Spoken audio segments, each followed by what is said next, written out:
The day I watched Karren Pemberton's face turn purple while standing in 3 inches of snow outside my house, I knew I'd made an enemy for life. My name is David Barrett, and I'm a mechanical engineer who specializes in geothermal heating systems. When I bought my house in Boulder, Colorado last spring, I saw potential where others saw problems. The property sat at the end of Maple Ridge Drive, a winding street in one of those upscale neighborhoods where people have more money than sense. The previous owners had installed a geothermal system that was impressive but underutilized. They'd tapped into a natural heat source running beneath the property, something that could do so much more than just warm the house. I spent the summer and fall designing and installing a heated walkway system. Not the cheap electric coil kind that costs a fortune to run. I'm talking about a sophisticated hydronic system that used the existing geothermal setup to circulate heated fluid through tubes beneath my driveway, front walkway, and the public sidewalk in front of my property. The whole thing cost me about $15,000 in materials, but my labor was free since I did it myself. The first major snowfall hit in late November, right before Thanksgiving. While my neighbors were out at 6 in the morning with their shovels and snowblowers, my walkways were completely clear. The snow melted on contact, creating these perfect rectangles of dry pavement while everything around them turned into a winter wonderland.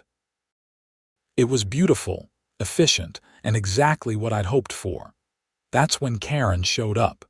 She came marching across the street at 7:30 that morning, wearing a puffy white coat that made her look like an angry marshmallow.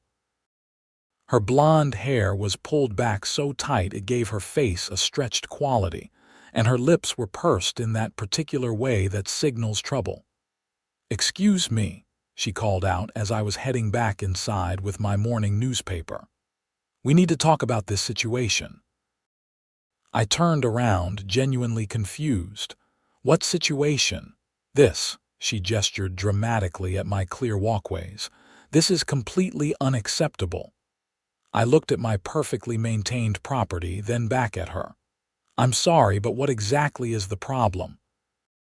"The HOA has very specific guidelines about property modifications," she said, pulling out her phone and scrolling through something.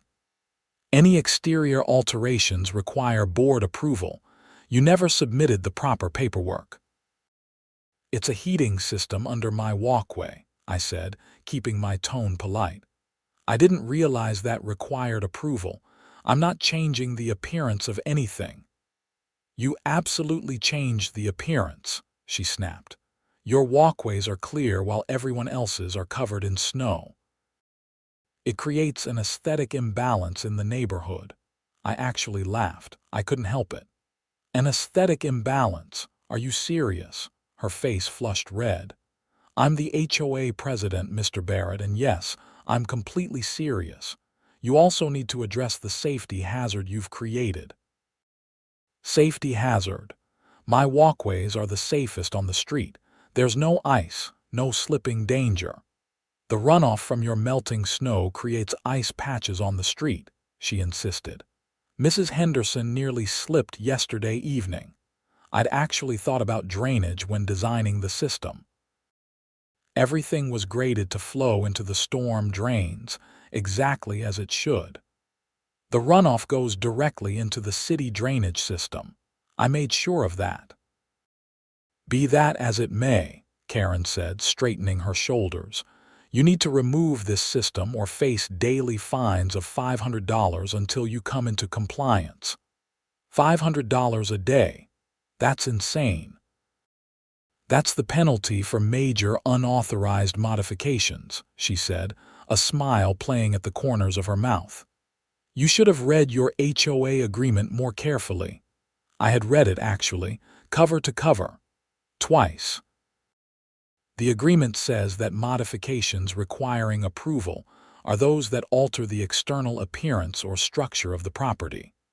My system is entirely underground.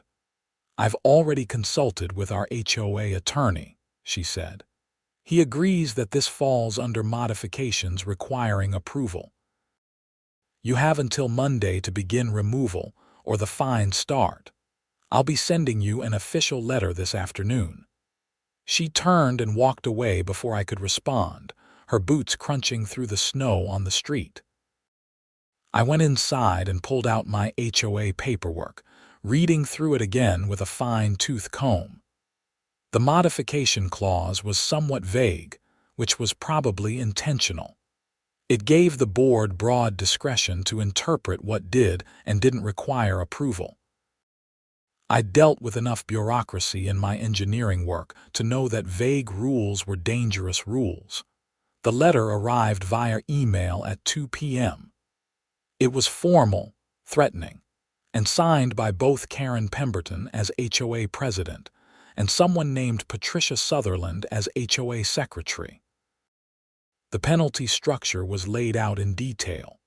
$500 per day starting Monday, December 2nd, with the potential for a lien on my property if fines exceeded $10,000.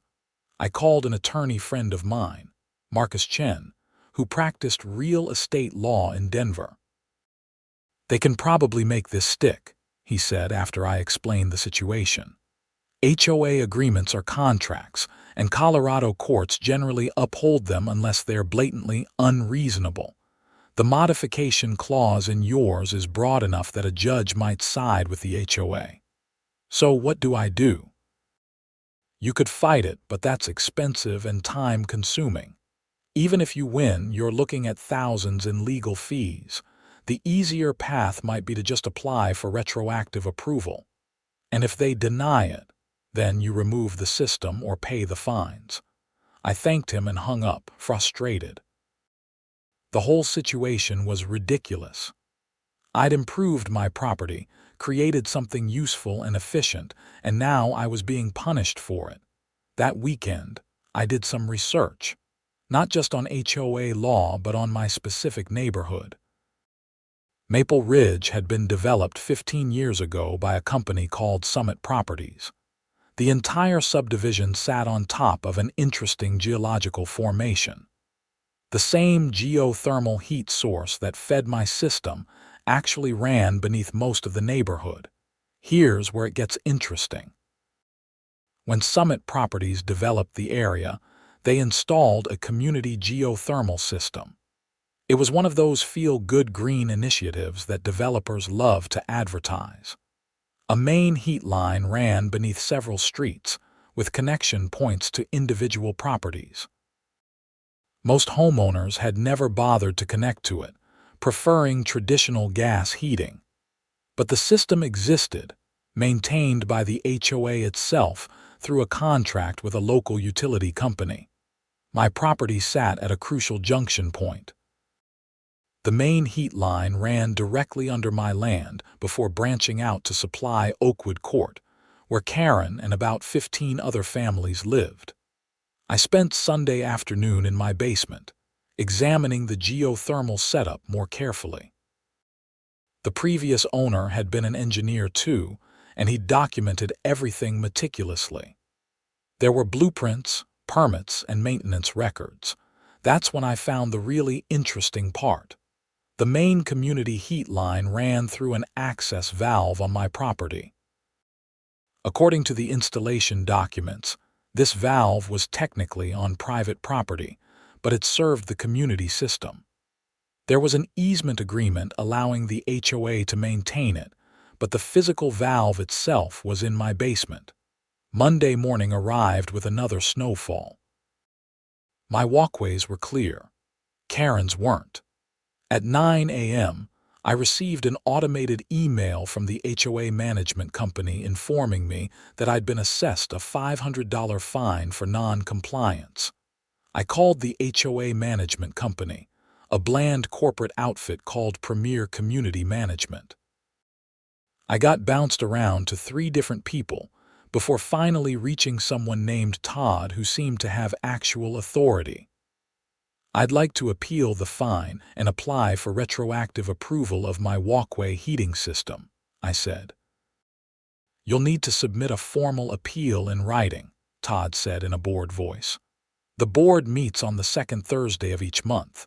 Your appeal would be heard at the January meeting. That's 5 weeks away. The fines will be over $15,000 by then. The fines continue until you're in compliance, he said. That's standard policy. Let me speak to Karren Pemberton directly. Board members don't take direct calls. You can email Mrs. Pemberton through the HOA portal. I sent the email, keeping it professional and polite.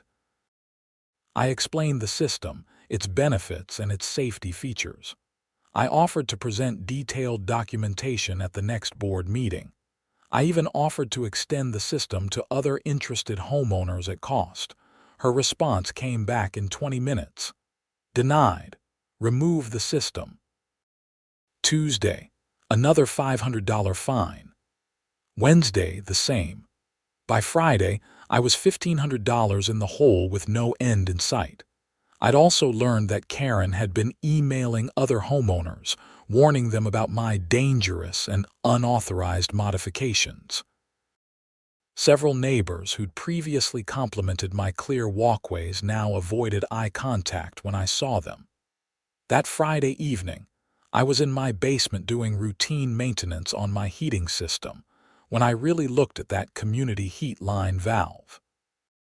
It was a substantial piece of equipment, maybe 3 feet tall, with multiple gauges and control wheels. A metal tag riveted to the side read, Summit Community Geothermal System Main Supply Valve Junction Point Alpha. I sat there for a long time thinking. The easement agreement allowed the HOA to access the valve for maintenance. It didn't say anything about me accessing it, and technically, if something went wrong with the valve, if it somehow got turned off, that wouldn't be my responsibility. The HOA was responsible for system maintenance. I'm not proud of what I did next, but I was angry, frustrated, and $2,000 in the hole with no good options.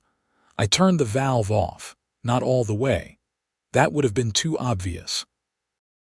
I closed it about 70%, enough to significantly reduce the heat flow but not completely stop it.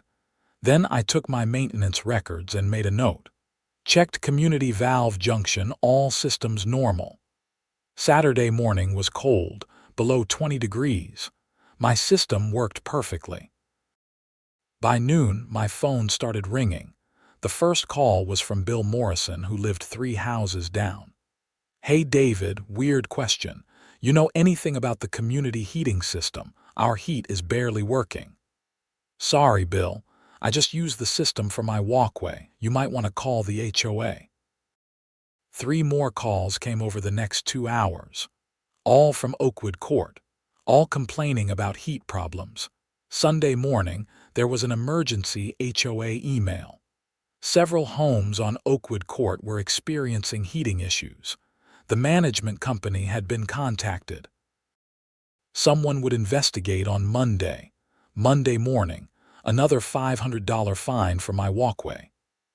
Monday afternoon, a utility truck showed up and spent 3 hours checking various access points around the neighborhood. They couldn't figure out the problem. The main system was functioning, but heat delivery to Oakwood Court was somehow restricted. Tuesday morning, Karren Pemberton was at my door. Are you having any heating problems? She demanded without preamble. No, my system's working fine. Why? Half of Oakwood Court has no heat. The utility company can't find the problem. That's terrible, I said. Have you checked all the access points? They've checked everything except. She paused, her eyes narrowing. Your property has an access point. Does it? I've never really looked into the community system. I have my own setup. The main junction is in your basement, she said. I need to access it. Sure, let me get the easement paperwork and we can schedule a time. This is an emergency. I need access now. The easement agreement requires 24 hours notice for non-emergency access. Is this a system failure or just reduced capacity? Her jaw clenched. Reduced capacity. Then it's not an emergency under the terms of the easement. Submit a request through proper channels and I'll accommodate you within 24 hours. You're doing this deliberately, she hissed. I'm not doing anything. I'm just following the rules, just like you insisted I do with my walkway system. She stared at me for a long moment, and I could see the wheels turning in her head.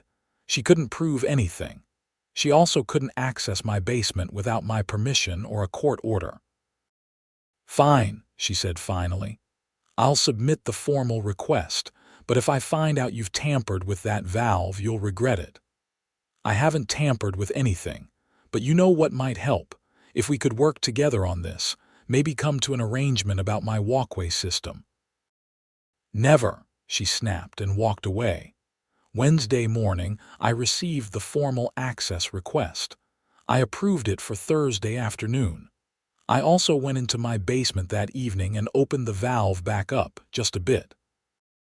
Not all the way, but enough that the system would show maybe 40% functionality. Thursday afternoon, 2 utility workers and Karren showed up. I led them down to the basement, showed them the valve, and stood back while they examined it.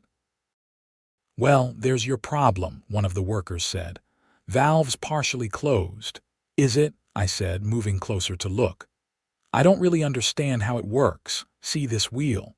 Someone turned it clockwise. That closes the valve and restricts flow. Karren's face was red. Mr. Barrett, did you close this valve? I have no idea how to operate it, I said honestly. I've never touched it. Is it possible it just shifted over time? It's been pretty cold, lots of ground movement with freeze-thaw cycles. The utility worker shook his head.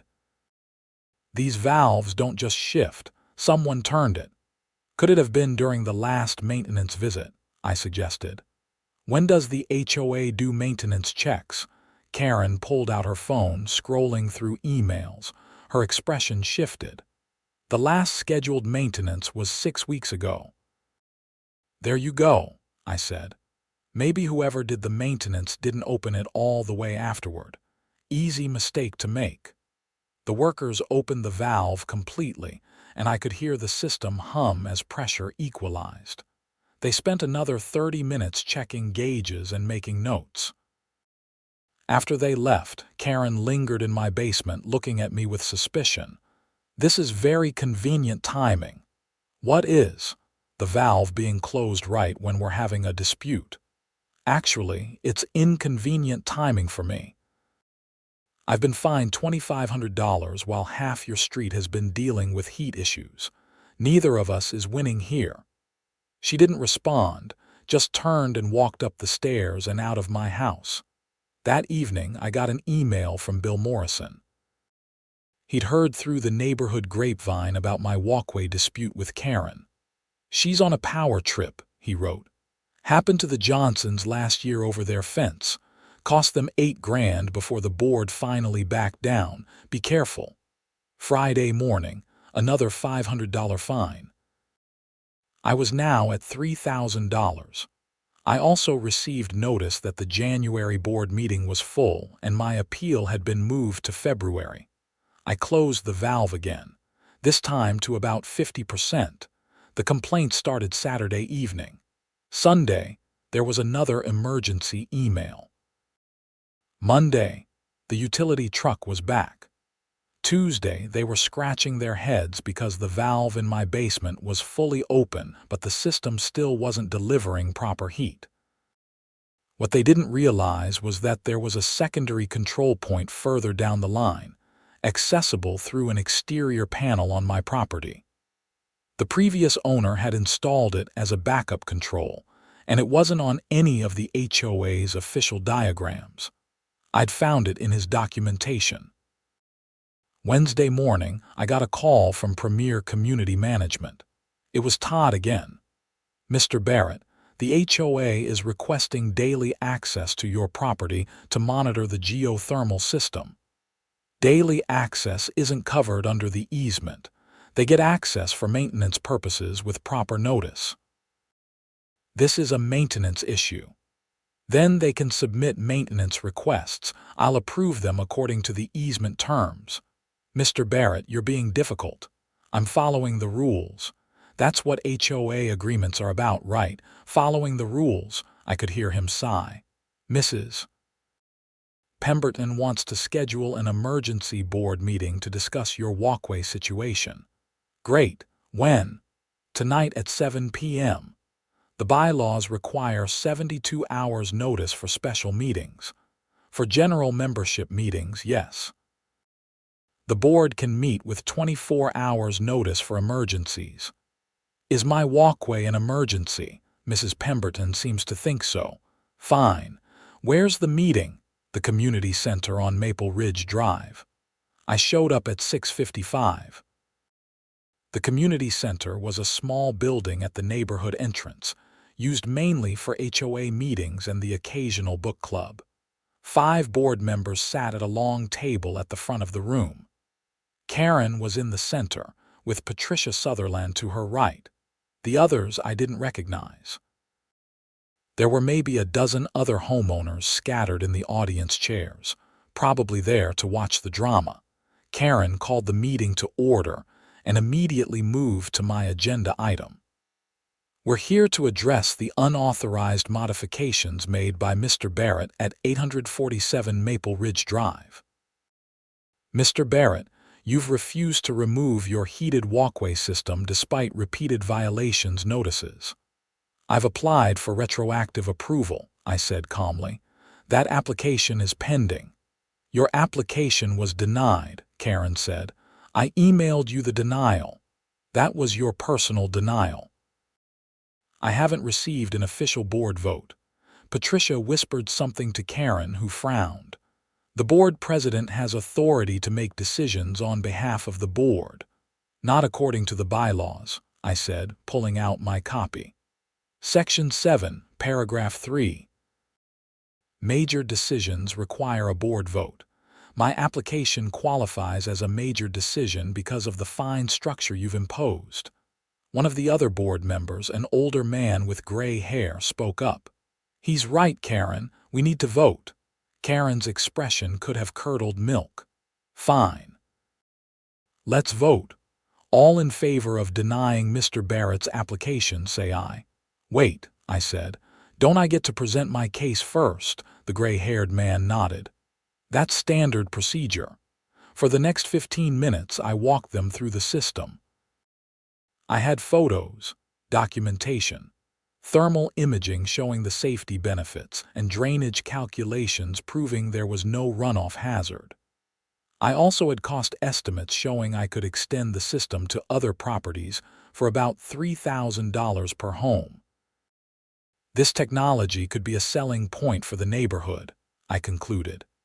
Green energy, lower utility bills, safer walkways in winter. I'm not trying to cause problems. I'm trying to improve my property and potentially help others do the same. Several audience members applauded. Karren looked furious. All very impressive, she said coldly. But you still violated procedure by not getting approval first. That sets a dangerous precedent. What's to stop other homeowners from making unauthorized changes and asking for forgiveness later? That's a fair point, I acknowledged. Which is why I'm willing to pay a reasonable fine for the procedural violation. But $25,000 in fines for a system that improves the neighborhood seems excessive. The gray-haired man spoke again. I move that we approve Mr. Barrett's system retroactively, with a one-time penalty of $500 for the procedural violation. Second, another board member said, a younger woman with red hair. Karren looked like she'd swallowed a lemon. Discussion. This seems vindictive, Karren, the red-haired woman said. The system isn't hurting anyone. If anything, it makes the neighborhood look better maintained. It also creates a safety hazard with the meltwater, Karren insisted. He showed us the drainage calculations, the gray-haired man said. Everything flows into the storm drains properly. They argued for another 10 minutes. Finally, Karren called for a vote, 3 board members voted to approve my system. Karren and Patricia voted against it. Motion carries, the gray-haired man announced. Mr. Barrett's walkway heating system is approved. All existing fines except the $500 procedural penalty are waived. I should have felt relieved. Instead, I felt a sense of impending doom as I watched Karren's expression. She wasn't accepting defeat. She was planning something. After the meeting, several homeowners approached me about installing similar systems. I gave them my contact information and headed home, feeling like I'd won a battle but not the war. Thursday morning, I received an email from Karren. While your walkway system has been approved, it has come to our attention that you may have tampered with HOA infrastructure. Specifically, the community geothermal system valve located on your property has been repeatedly found in a closed position, causing heating disruptions for multiple homes. If you are found to have deliberately interfered with this system, you will face legal action including but not limited to criminal charges for property damage and civil liability for damages. I read it 3 times. She was threatening me, but she still couldn't prove anything. Friday afternoon, I got a more concerning email. The HOA board has voted to relocate the main geothermal junction valve from your property to HOA common space. This work will begin next week and will require excavation on your property under the terms of the existing easement. You are required to provide access. I called Marcus Chen immediately. Can they do this? I asked after explaining the situation. Depends on the easement language, he said. Forward it to me. I sent him the easement documents and waited. He called back an hour later. This is interesting, he said. The easement allows access for maintenance and repair, but it doesn't explicitly allow for relocation or modification of the infrastructure. They'd need your permission for that, or they'd need to buy the easement rights from you. What if I don't give permission? They'd have to take you to court and prove that relocation is necessary. Given that the system has worked fine for 15 years, that might be tough. But David, if you've been messing with that valve, you need to stop. If they can prove you deliberately disrupted service, you're looking at real legal trouble. I understand. Do you though? Because utility interference can be a criminal matter in Colorado. If 15 families lost heat because of something you did, you could face charges. I hung up feeling genuinely worried. What had started as a petty revenge move had spiraled into something potentially serious. Saturday morning, I went into my basement and opened both control valves completely. Oakwood quartz heat was restored within hours. Sunday, I got a call from an unknown number. It was Patricia Sutherland. "Mr. Barrett, I'm calling off the record," she said, her voice nervous. "I'm the HOA secretary, and I need to tell you something. Karren is planning to file a police report accusing you of utility tampering. She's been documenting every heating disruption and correlating them with your walkway dispute. Why are you telling me this? Because I resigned from the board this morning. I can't be part of this anymore. Karren has become obsessed with this situation. She's spending HOA money on legal consultations, engineering reports, and now she wants to involve the police. It's gotten out of hand." "What engineering reports?" "She hired someone to analyze the heating system disruptions. They're going to present findings that the valve on your property was deliberately manipulated." My stomach dropped. "When is she filing the police report?" "Monday morning. I thought you should know." "Thank you, Patricia." I spent Sunday evening thinking hard about my options.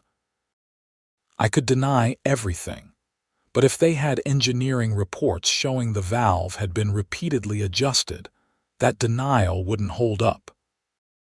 I could come clean and hope for leniency, but that meant admitting to something that had caused real harm to innocent people who had nothing to do with my dispute with Karren. or I could get ahead of it.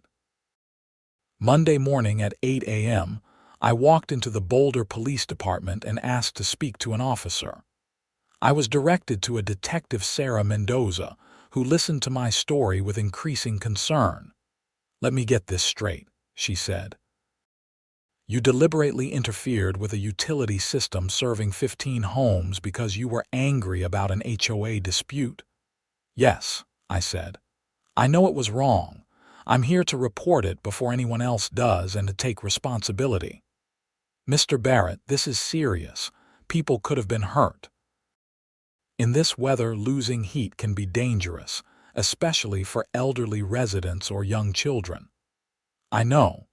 I restored full service yesterday, and I'm prepared to pay for any damages.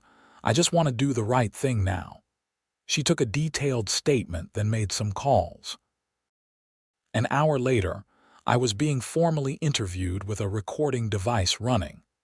I told them everything, including the timeline of the valve manipulations and my reasons for doing it. "We'll need to investigate," Detective Mendoza said. "Don't leave town. We'll probably file charges within the week." I left the police station feeling sick but also oddly relieved.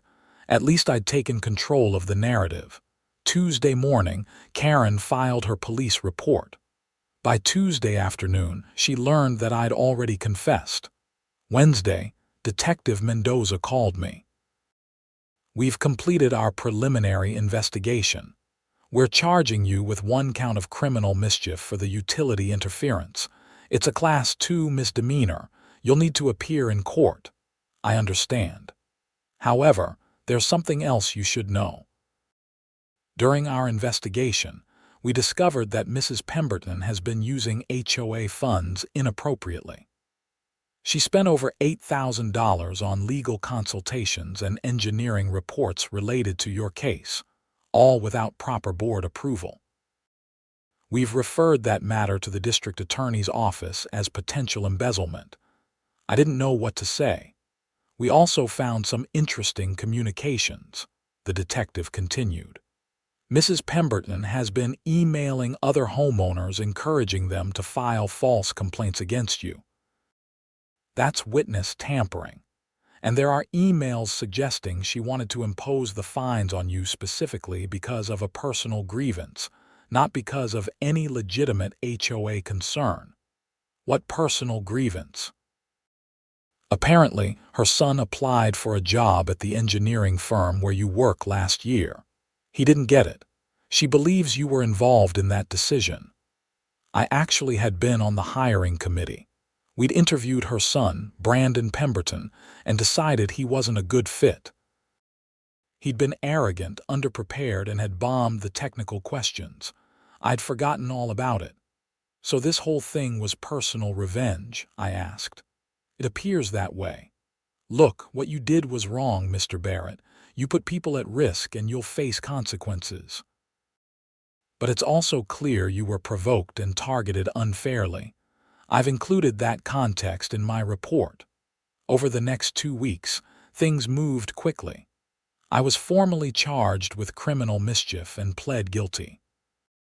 The judge gave me a suspended sentence of 30 days in jail, 1 year probation, and ordered me to pay restitution of $3,000 to cover increased heating costs for the affected homeowners during the service disruptions. Karren was charged with embezzlement and witness tampering. The district attorney's investigation revealed she'd been misusing HOA funds for over a year, not just on my case but on various personal legal matters. The total amount was close to $30,000. In January, there was a special HOA meeting to address the crisis. The gray-haired board member, whose name I learned was Robert Chen, became the interim president. He immediately moved to reform the HOA's policies, including implementing a proper appeals process for disputes and requiring multiple board signatures for expenditures over $1,000. At that same meeting, I stood up and addressed the community. "I want to apologize to everyone on Oakwood Court. What I did was wrong. petty and potentially dangerous. I let my anger at an unfair situation cloud my judgment, and innocent people suffered because of it. I'm sorry. Several people nodded. A few looked angry. Mrs. Henderson, an elderly woman I'd heard about during the initial complaint, stood up. "I appreciate your apology, Mr. Barrett," she said. "What you did was wrong. But I also want to say that Karren Pemberton made all of our lives miserable for years with her power trips and arbitrary rules. I'm not excusing what you did, but I understand the frustration that led to it." Other homeowners spoke up with similar sentiments. It became clear that Karren had been a problem for a long time, and my situation had just been the catalyst that finally brought it to light. February brought more developments. Karren pled guilty to the embezzlement charges and was sentenced to 6 months in jail and 5 years probation. She was also ordered to pay full restitution to the HOA. Her husband, who I'd never met, quietly put their house up for sale. I completed my probation requirements without incident. The judge had ordered me to do community service, so I spent weekends that winter helping the city maintain public facilities, including snow removal at community centers. By March, 3 other homeowners had asked me to install heated walkway systems on their properties. I did the work at cost, making no profit, just trying to prove that the technology could benefit the neighborhood. Robert Chen, the interim HOA president, officially endorsed the systems in the HOA newsletter. Spring arrived, and with it came a sense of renewal. The neighborhood felt different. There were new board members, new policies, and a general sense that maybe we'd all learned something from the chaos. One Saturday in April, I was working in my front yard when Bill Morrison walked over. "Hey, David, wanted to let you know the heated walkway you installed for us last month is great. Janet and I are really happy with it, glad to hear it. Also, I'm running for HOA president in the regular elections next month, was hoping you'd support my campaign." "Absolutely. What's your platform?" "Common sense," he said with a grin. "Crazy idea, right?" I laughed. "Revolutionary." He won the election easily. His first act as president was to formally update the HOA modification policy, creating a clear distinction between structural changes requiring advance approval and functional improvements that could be approved retroactively. His second act was to rename the community center the Patricia Sutherland Community Center in honor of her whistleblowing and integrity. As for me, I stayed in the neighborhood. Some people thought I should have moved after everything that happened, but I liked my house. I liked my heated walkways. And honestly, I'd worked hard to improve the property, and I wasn't going to let one bad situation drive me away from a place I'd chosen to call home.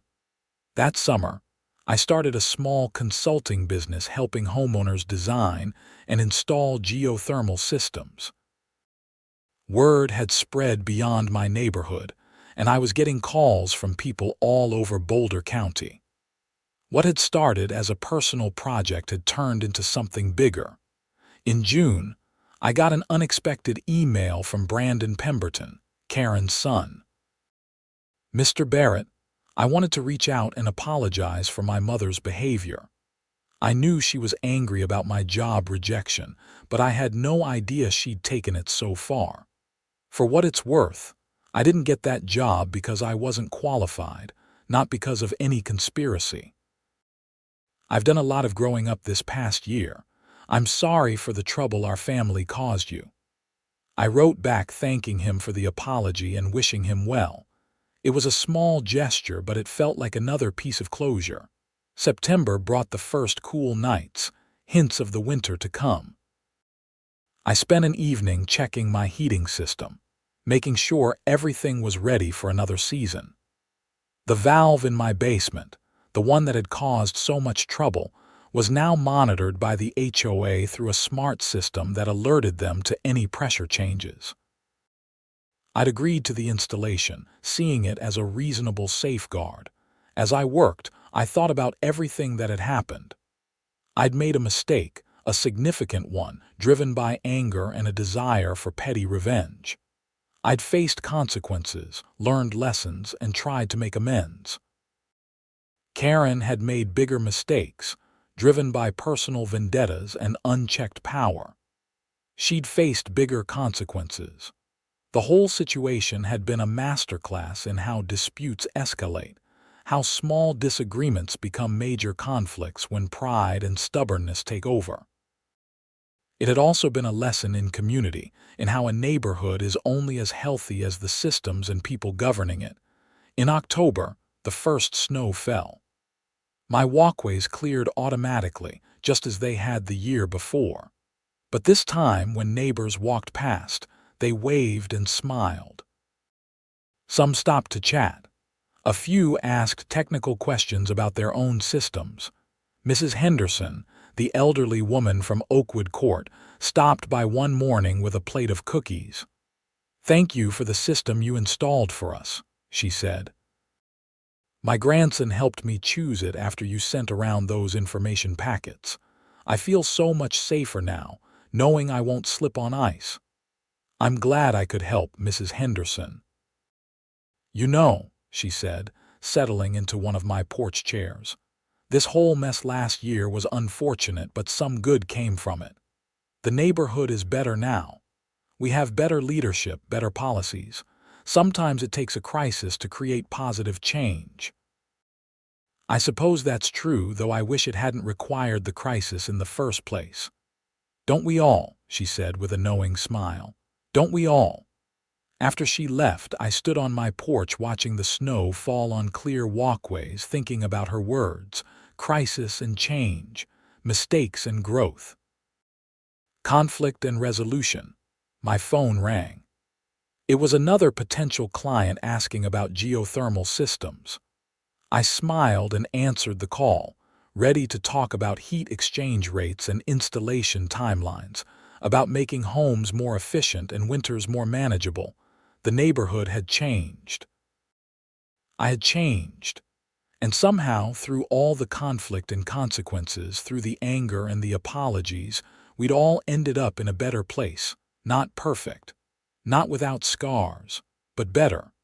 And on a cold Colorado morning with clear walkways and second chances, better was good enough. November arrived with characteristic Colorado unpredictability, swinging between crisp sunny days and sudden snowstorms. My consulting business continued to grow steadily. I'd completed installations for 8 homeowners in Maple Ridge and had started getting calls from other neighborhoods across Boulder. One evening, Robert Chen called me. Since stepping down as interim HOA president after Bill Morrison's election, he'd remained active in neighborhood affairs. "David, I wanted to run something past you," he said. "Bill and I have been talking with the city about making Maple Ridge a pilot neighborhood for sustainable energy initiatives. Your geothermal work has caught their attention." "What kind of pilot program?" "The city would provide grants to homeowners who want to install geothermal systems. They'd also help fund a neighborhood-wide expansion of the existing underground heat network. You'd be the primary contractor." It was an exciting opportunity, but I hesitated. "Robert, I appreciate the vote of confidence, but are you sure the neighborhood wants me that involved? After everything that happened?" "David, you made a mistake. You owned it, paid for it, and moved on. That's more than most people do. The neighborhood respects that. Besides, you're the expert we need." Over the next month, I worked with the city's sustainability office to develop a proposal. The plan was ambitious. Expand the geothermal network to cover 70% of Maple Ridge, upgrade the existing infrastructure, and provide subsidized installations to interested homeowners. In December, the City Council approved the project with a budget of $800,000 spread over 2 years.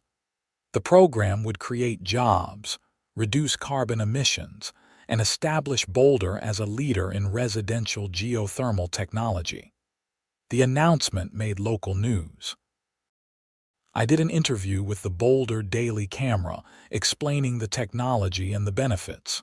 The reporter asked about the previous year's controversy. "Look, I'm not going to pretend it didn't happen," I said. "I made a serious mistake that hurt people, but I learned from it." Sometimes our worst moments teach us our most important lessons. This project is partly about making amends, showing that positive change can come from negative situations. The article ran with a photo of me standing in front of my clear walkways, discussing the future of neighborhood heating. It was strange seeing myself presented as an expert and community leader less than a year after being charged with a crime. Christmas came and went. I spent it with my sister's family in Denver, grateful for their support through the difficult year. My nephew, who was studying engineering at Colorado State, peppered me with questions about geothermal systems and seemed genuinely excited about the work I was doing. "Uncle David, you basically created a whole new business from a fight with your HOA," he said. "That's pretty cool." "That's one way to look at it," I said, "though I wouldn't recommend the approach." January brought the start of the pilot program. We began with infrastructure upgrades, bringing in drilling equipment to extend the network and improve distribution. The work was noisy and disruptive, but the neighborhood tolerated it well, understanding the long-term benefits. I hired a crew of 4 technicians to help with installations.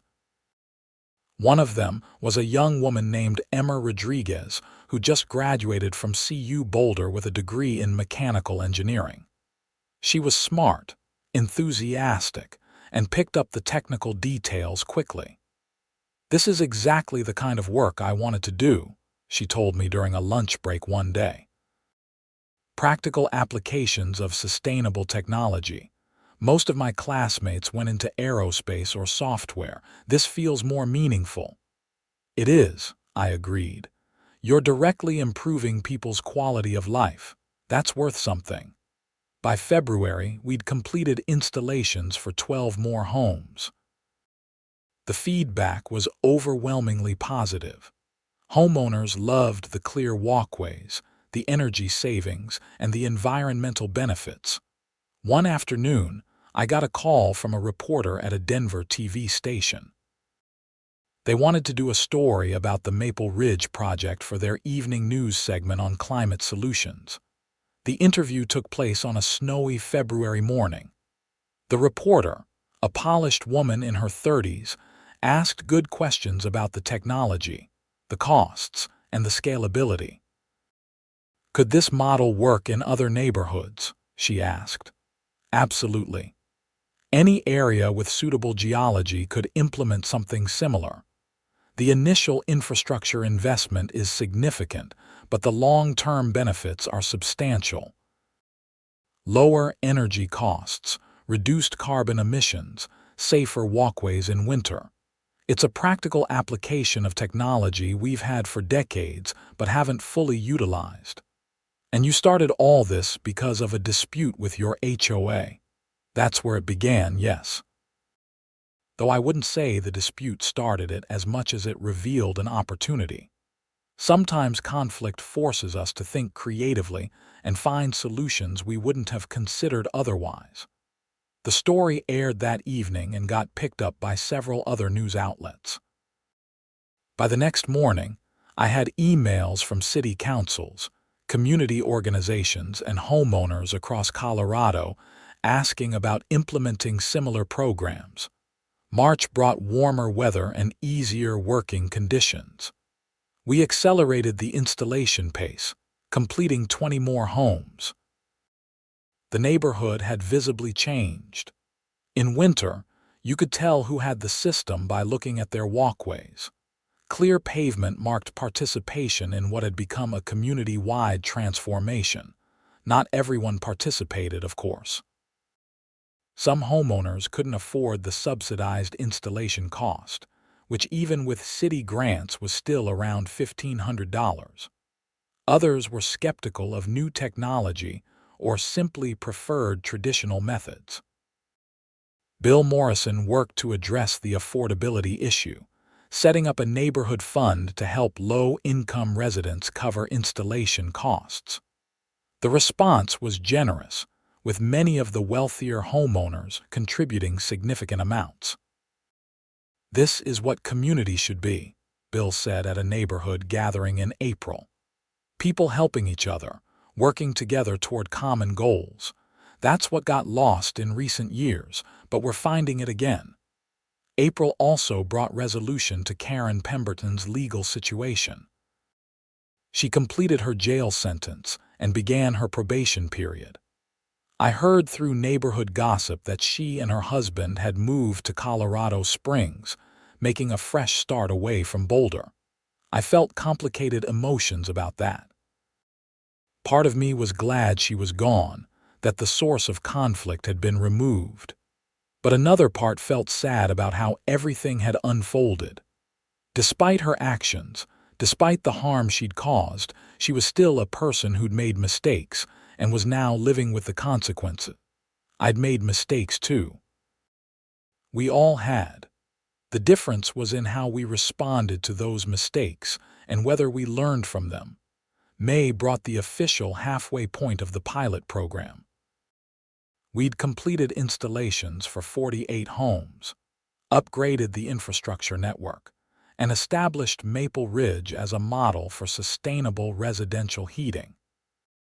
The city's sustainability office reported that the neighborhood's carbon emissions had dropped by 18%, exceeding projections. There was a celebration at the community center, with city council members, local officials, and participating homeowners. I gave a short speech thanking everyone involved and emphasizing the collaborative nature of the project. "This wasn't my achievement," I said. "This was a community deciding to do something different, to embrace change and work together. I just provided the technical expertise. You all provided the vision and the commitment." After the formal program, people mingled over refreshments. Mrs. Henderson approached me with her grandson, a tall young man in his 20s. "Mr. Barrett, this is Thomas. He's the one who helped me decide to get the system installed." "Nice to meet you, Thomas." "Mr. Barrett, I'm actually an engineering student at CU. I'm wondering if you might need summer interns for your company." I glanced at Emma, who was standing nearby. She smiled and nodded. "Actually, we could use the help. Send me your resume." Summer arrived with warm sunshine and construction season in full swing. Thomas joined us as an intern and proved to be a valuable addition to the team. We completed another 30 installations between June and August, bringing the total to 78 homes out of about 130 in the neighborhood. In July, I got a letter from the Colorado Energy Office. They were interested in creating a statewide program based on the Maple Ridge model and wanted me to serve as a technical consultant. It would mean travel, meetings, and helping other communities develop similar initiatives. I accepted, seeing it as an opportunity to scale the impact of what we'd started. Over the next several months, I worked with communities in Fort Collins, Grand Junction, and Durango to assess feasibility and develop implementation plans. The work was fulfilling in a way my previous engineering job never had been. I was creating tangible improvements in people's lives, contributing to environmental sustainability, and building something meaningful. September marked the beginning of the second winter season with my heated walkway system. This time, there was no controversy, no angry HOA president demanding removal, no petty revenge plots, just clear walkways, lower utility bills, and a neighborhood that had found a better way to function.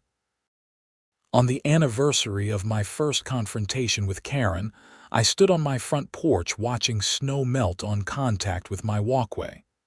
Bill Morrison walked by with his dog and stopped to chat. "Hard to believe it's been a year," he said. "A lot has changed. For the better, I'd say. Though we took a rough path to get here." "That we did.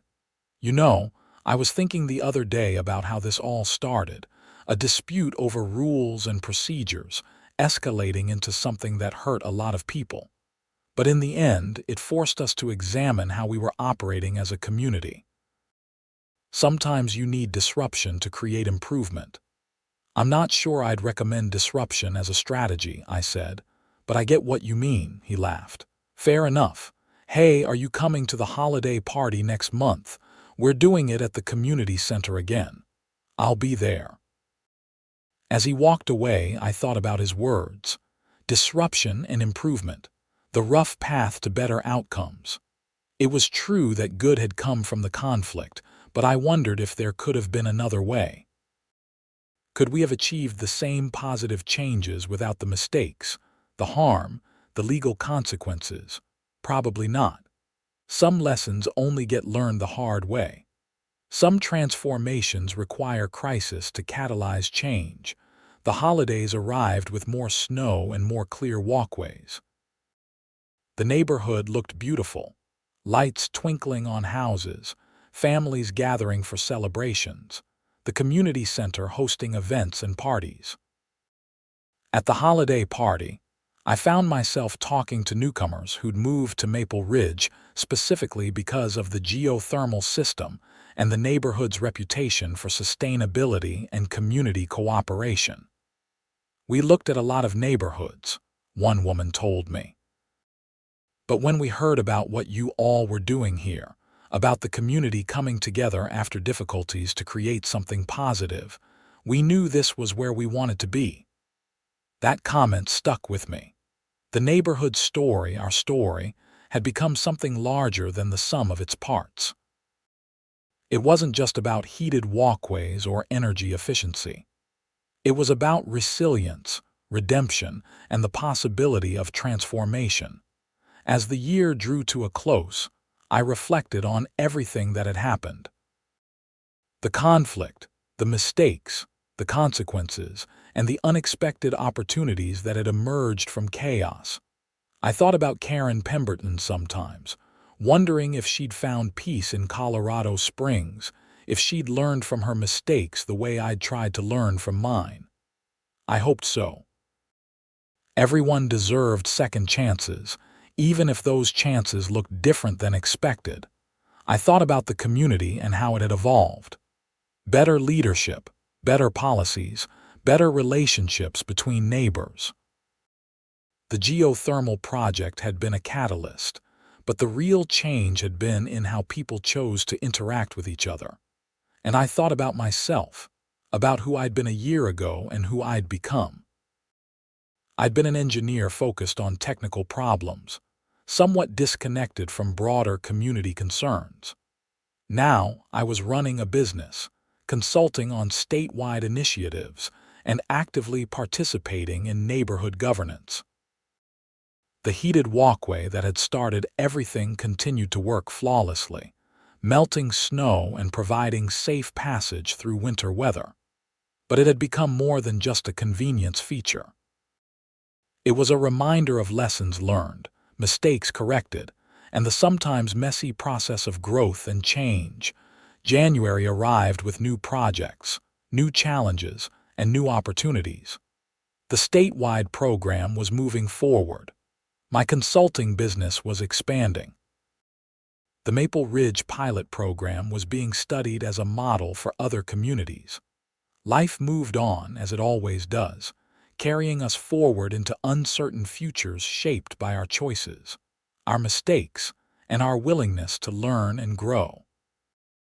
On a cold January morning, with clear walkways stretching before me and a neighborhood transformed by conflict and cooperation, I felt something I hadn't expected to feel after everything that had happened. I felt grateful, grateful for second chances. Grateful for communities willing to forgive and move forward. Grateful for the unexpected opportunities that emerge from difficult situations. The heated walkway remained, efficient and effective, doing exactly what I'd designed it to do.